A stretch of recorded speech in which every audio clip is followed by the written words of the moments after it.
तर मंडळी सकाळची माझी सुरुवात होते माझ्या आवडत्या बन मस्का पावपासून. तर हा मस्का पाव मला चहासोबत खूप आवडतो आणि खरंच खूप टेस्टी लागतो. माझा खूप फेवरेट आहे.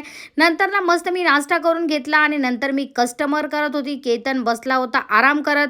तर त्याचं कारण असं आहे की केतन 2 दिवसापूर्वी गेला होता मांगी तुंगीला फिरण्यासाठी आणि त्याचे पाय भाई एकदम खतरनाक दुखत होते, म्हणूनच तो आराम करत होता, मध्ये मध्ये पैसे घेत होता.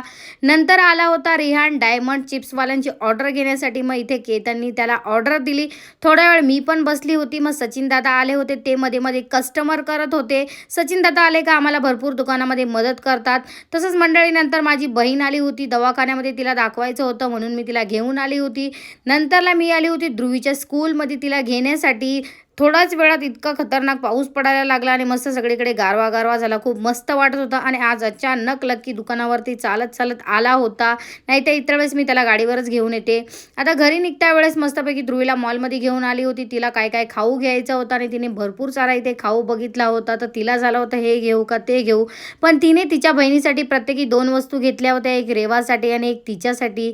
नंतरला मी आली होती भारती विद्यापीठ या एरियामध्ये. मला थोडंसं शूट करायचं होतं. तिकडनं आली होती दबकपाड्यामध्ये. इथे बड्डेचा कार्यक्रम होता आणि त्यांनी घरगुती खूप छान असा डेकोरेशन केला होता.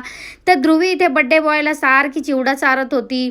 नंतर दुकानात आली. मग येत्या वेळेस लकीला पण म्हटलं घेऊन जाऊ असं घरी. तर मंडळी असा होता माझा आजचा दिवस. तुम्हाला आवडला